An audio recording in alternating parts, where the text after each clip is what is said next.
Waste Asia के हालात पर हाई लेवल बैठक की गई। पीएम मोदी की वरिष्ठ नेताओं के साथ बैठक हुई। बैठक में पेट्रोलियम मंत्री हरदीप पुरी शामिल हुए। बैठक में गृह मंत्री अमित शाह, जेपी नड्डा भी मौजूद थे। तेल, गैस और ऊर्जा आपूर्ति पर चर्चा बैठक में की गई। देखिए, बैठक फिलहाल जारी है और हाई लेवल बैठक ये है। बैठक में गृह मंत्री अमित शाह, जेपी नड्डा भी मौजूद रहे। तेल, गैस और ऊर्जा आपूर्ति पर इस बैठक में चर्चा की गई। वेस्ट एशिया के हालात पर हाई लेवल बैठक जारी है और चर्चा की जा रही है। वेस्ट एशिया के हालात पर यह हाई लेवल बैठक है। पीएम मोदी की वरिष्ठ नेताओं के साथ ये बैठक है। बैठक में पेट्रोलियम मंत्री हरदीप पुरी भी शामिल हैं। बैठक में गृह मंत्री अमित शाह, जेपी नड्डा भी मौजूद है। तो देखिए, हाई लेवल ये बैठक है। कई मुद्दों पर जो है इस बैठक में चर्चा जारी है। वेस्ट एशिया के हालात पर यह हाई लेवल बैठक की गई है। जिस तरीके से वेस्ट एशिया के हालात है, उनका असर कहीं ना कहीं भारत पर भी पड़ता नजर आ रहा है, जिस कारण ये हाई लेवल बैठक फिलहाल जारी है, जिसमें कई बड़े केंद्रीय मंत्री भी शामिल है। हरदीप सिंह पुरी भी इस बैठक में शामिल है, तो वहीं अमित शाह और जेपी नड्डा भी बैठक में मौजूद है। पीएम मोदी की अध्यक्षता में वेस्ट एशिया के हालात पर यह हाई लेवल बैठक जारी है। पीएम मोदी की वरिष्ठ नेताओं के साथ ये बैठक है। बैठक में गृह मंत्री अमित शाह, जेपी नड्डा भी मौजूद है। तेल, गैस और ऊर्जा आपूर्ति पर चर्चा की जाएगी। जिस तरीके से हालात इन दिनों नजर आ रहे हैं वेस्ट एशिया में, उनको लेकर जो है ये बैठक की जा रही है। जिस तरीके से देश में संकट नजर आ रहा है, फिर चाहे वो एलपीजी संकट हो, तो इसको लेकर जो है ये बैठक की जा रही है। किस तरीके से जो भी रिसोर्सेज की कमी भारत में आ रही है, उनको लेकर ये बैठक की जा रही है कि आखिरकार उन रिसोर्सेज की आपूर्ति कैसे की जाए।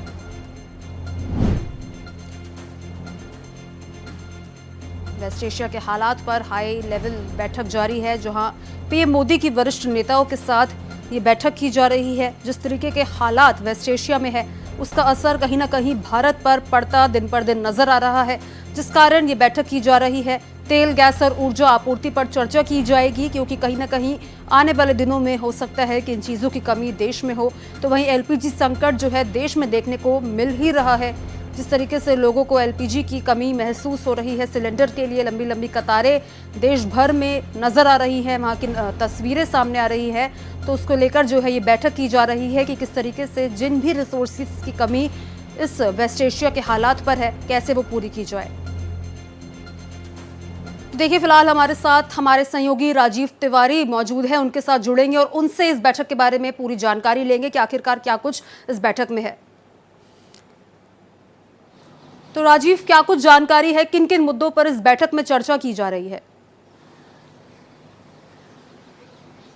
बिल्कुल, देखिए, इस समय प्रधानमंत्री आवास पर प्रधानमंत्री नरेंद्र मोदी की अध्यक्षता में हाई लेवल बैठक चल रही है। और बड़ी बात यह है कि देखिए, इसमें 13 कैबिनेट मिनिस्टर हैं। गृह मंत्री अमित शाह की बात कीजिए, राजनाथ सिंह, वित्त मंत्री निर्मला सीतारमण, जेपी नड्डा स्वास्थ्य मंत्री, कृषि मंत्री शिवराज सिंह चौहान, अश्विनी वैष्णव, राम मोहन नायडू, ये सभी लोग इसमें मौजूद हैं। 13 कैबिनेट मिनिस्टर इस बैठक में हैं। बड़ी बात यह है कि देखिए, जो हालात बने हुए हैं ईरान और इजराइल युद्ध को के बाद, मतलब युद्ध चल रहा है, उस दौरान जो हालात बने हुए हैं पेट्रोलियम पदार्थों को लेकर के, उसमें कैसे आने वाले समय में भारत में अव्यवस्था न फैले, अपने देश में अवस्था न फैले, इसको लेकर समीक्षा बैठक चल रही है। इसमें 3 महत्वपूर्ण बातें हैं। देखिए, एक जो है ऊर्जा संकट से कैसे आने वाले समय में निपटा जाएगा।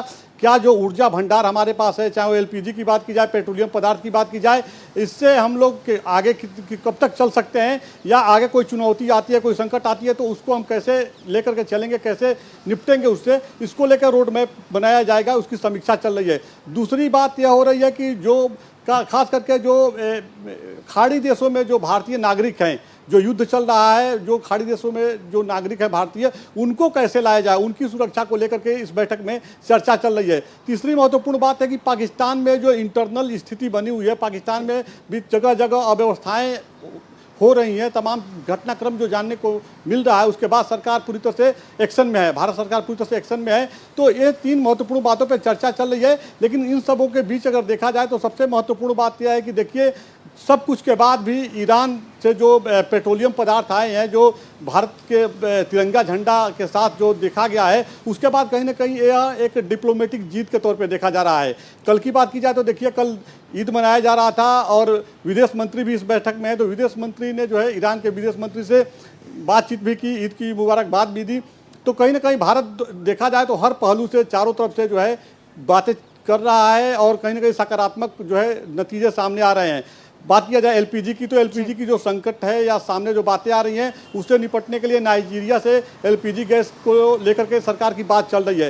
तो कुल मिला के देखा जाए तो ये हाई लेवल जो बैठक चल रही है, इसमें एक तरह की समीक्षा हो रही है कि जो देश में जो इंटरनल स्थिति है, क्योंकि देखिए जब खमनई की मौत हुई थी तो कई जगह प्रोटेस्ट हुआ था, तो क्या पाकिस्तान जैसी स्थिति भारत में तो नहीं है, शिया सुन्नी वाला जो मामला चलता है, तो उन तमाम चीज़ों को लेकर इंटरनल स्थिति क्या है, खास करके जो ऊर्जा एलपीजी गैस की बात कीजिए, कि डीजल की बात की जाए या पेट्रोलियम पदार्थ की बात की जाए, इनको लेके क्या स्थिति है। इसमें हरदीप सिंह पुरी जो पेट्रोलियम मिनिस्टर हैं वो भी बैठे हैं, वो भी अपना रिपोर्ट दे रहे हैं कि आने वाले समय में हम लोग कब तक इसको आगे लेकर के चल सकते हैं। स्वास्थ्य मंत्री जेपी नड्डा हैं, जेपी नड्डा भी बता रहे हैं कि क्या स्थिति है। उर्वरक मंत्री प्रहलाद जोशी भी इस बैठक में है, वो भी अपनी मंत्रालय की बातें रख रहे हैं सामने कि कब तक क्या किन किन चीज़ों की आवश्यकता पड़ सकती है और कैसे हम सब चीज़ों को प्रोवाइड करेंगे, या ज़रूरत पड़ने पर, जैसा कि अभी कुछ दिनों पहले जो है भारत से एक दवाओं का बड़ा खेप ईरान भेजा गया है। मानवीय सहायता के ध्यान में रखते हुए भारत सरकार ने एक बहुत बड़ा दवा का खेप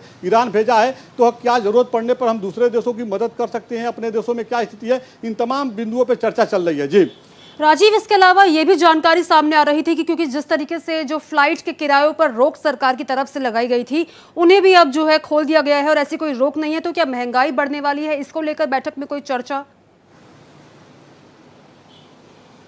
देखिए, अभी ये बैठक चल रही है, लेकिन जो बैठक के बाद क्या कुछ बातें सामने आ रही हैं कि महंगाई को लेकर क्या कुछ हो सकता है। लेकिन बड़ी बात यह कि देखिए, यह तो सामान्य सी बातें हैं। जब पेट्रोल और डीजल के दाम में बढ़ोतरी होती है या ईंधन की जब ज़रूरत पड़ जाती है, तो कहीं ना कहीं जो ट्रांसपोर्टेशन से जो चाहे वो रोज़मर्रा की जो चीज़ें हैं, साग सब्जी है, दूध है, इन तमाम चीज़ों के दामों में इजाफा हो जाता है जब भी पेट्रोलियम पदार्थ के दाम बढ़ते हैं। तो अभी देखिए, सरकार के सामने तमाम चीज़ें हैं। देखिए, 5 राज्यों में विधानसभा चुनाव भी है, तो इसको भी सरकार को अपने ध्यान में रखना है। साथ ही जो ईरान और इजराइल के बीच जो युद्ध चल रहा है, तो वहाँ पर जो भारतीय नागरिक हैं उनको कैसे सुरक्षित वापस लाया जाए, तो इन तमाम बिंदुओं पर चर्चा चल रही है। अब जहाँ तक महंगाई को लेकर के चर्चा है, तमाम पब्लिक प्लेस पे इस तरह की बातें सामने आ रही हैं, लेकिन वह क्या सरकार निर्णय लेती है, कैसे उसको मैनेज करती है, ये देखना होगा। फिलहाल इतना जरूर है कि देखिए 3 पॉइंट महत्वपूर्ण है जो इस बैठक में हो रहे हैं। ऊर्जा को लेकर चर्चा चल रही है, साथ ही जो खाड़ी देशों में जो भारतीय नागरिक फंसे हैं उनको कैसे सुरक्षित लाया जाए, उस पर चर्चा चल रही है, और पाकिस्तान के इंटरनल हालात पे चर्चा चल रही है। इसके अलावा ये भी है बात कि जो भी रिसोर्सेज की कमी भारत में देखने को मिल रही है, फिर चाहे वो एलपीजी संकट हो या फिर जो भी रिसोर्सेज की कमी है ऊर्जा की, उनको उनकी आपूर्ति को लेकर भी जो है बातचीत उसमें चल रही है बैठक में। बिल्कुल, देखिए, यह जो आपूर्ति को लेकर ही बातचीत हो रही है कि ऊर्जा की जो आपूर्ति कैसे हो। बड़ी बात यह कि देखिए, अभी एक कहा जा सकता है कि कुछ दिनों पहले जो बातें सामने आ रही थी कि ईरान से पेट्रोलियम पदार्थ जो है भारत आया है, उसी तरह से तमाम ऐसी बातें अभी इंटरनल चल रही है। जैसे कि प्रधानमंत्री ने भी वहाँ के राष्ट्रपति से बात की है, कल विदेश मंत्री एस जयशंकर ने भी बात की। तो कहीं ना कहीं भारत की एक डिप्लोमेटिक जीत के तौर पे देखा जा रहा है कि सब कुछ के बाद जहाँ पे दुनिया के सारे जहाज़ों को वहाँ पर रोक दिया गया है और केवल भारत के जहाज़ को छोड़ा गया पेट्रोलियम पदार्थ लाने के लिए, तो यह एक बड़ी बात है। तो आने वाले समय में उम्मीद जताई जा रही है, सरकार इन्हीं सब चीज़ों को लेकर यहाँ पे मंथन कर रही है कि अगर खाड़ी देशों से अगर संकट हो रहा है एलपीजी गैस को लेकर के, पेट्रोलियम पदार्थ को लेकर के, तो हम लोगों को क्या करना चाहिए, किस रास्ते पे चलना चाहिए। क्या रूस से गैस और तेल लेना पड़ेगा, या लिया भी जा रहा है तो इसको क्या इसको बढ़ाना पड़ेगा, या दूसरे किस देश से हम इसमें और बेहतर कर सकते हैं। तो इन तमाम बिंदुओं पर चर्चा चल रही है। पेट्रोलियम मंत्री भी बैठे हैं, स्वास्थ्य मंत्री भी बैठे हैं, गृह मंत्री भी बैठे हैं, रक्षा मंत्री भी बैठे हैं, सभी लगभग 13 मंत्री जो है इसमें बैठे हैं और सब लोग अपना अपना राय रख रहे हैं कि आने वाले समय में किस तरह से हम लोगों को जो आने वाले जो कयास लगाया जा रहा है कि इस तरह की स्थिति उत्पन्न हो सकती है, जो लगातार जो युद्ध के जो नतीजे सामने आ रहे हैं उसके बाद जो चिंता का विषय बना है, उन तमाम बिंदुओं पर चर्चा की जा रही है कि आने वाले समय में अगर संकट होता है तो हम कैसे निपटेंगे इन तमाम चुनौतियों से। जी एक तरफ से तो नजर आ रहा है कि भारत की कूटनीतिक जीत यहाँ पर हो रही है, जिस तरीके से शिप जो है किसी भी देश की नहीं पहुंची, लेकिन भारत की जो है 2 पहले ही शिप पहुंच चुकी है और उसके बाद आज भी 2 शिप जो है पहुंची है। तो क्या लगता है, क्या बैठक में इस बात को लेकर भी चर्चा की जा रही होगी? बिल्कुल इस बात से इनकार नहीं किया जा सकता है, क्योंकि देखिए अभी जो चर्चाएं चल रही हैं सिर्फ भारत ही नहीं बल्कि दुनिया के दूसरे देशों में चल रही हैं। आपने देखा होगा कि अभी जो अमेरिका के राष्ट्रपति ट्रंप हैं उन्होंने साफ तौर पर एक मैसेज दिया था कि ईरान जो है दुनिया के तमाम देशों पे जिनको आवश्यकता है पेट्रोलियम पदार्थ दे, तमाम जो बैरिकेटिंग किया गया उसको हटाया जाएगा, लेकिन उसने साफ तौर पर मना कर दिया। ईरान के राष्ट्राध्यक्ष ने साफ तौर पर मना कर दिया। तो ऐसे में भारत को जो पेट्रोलियम पदार्थ की सप्लाई अभी जारी है, जैसे कि आज 2 शिप आया है, पहले भी 2 शिप आया, तो ये भारत की एक डिप्लोमेटिक जीत के तौर पे देखा जा रहा है। और यही वजह है कि प्रधानमंत्री अपने तमाम 13 कैबिनेट मिनिस्टरों के साथ इस समय बैठक कर रहे हैं कि किस तरह से हम लोग आने वाले समय में तटस्थ, चूंकि भारत देखिए 2 युद्ध के तो बीच पीएम मोदी की अध्यक्षता में बैठक जारी है, देखना ये होगा किन कुछ मुद्दों पर जो है चर्चा होती है, क्या उसका रिजल्ट निकलता है। बहुत बहुत धन्यवाद आपका राजीव।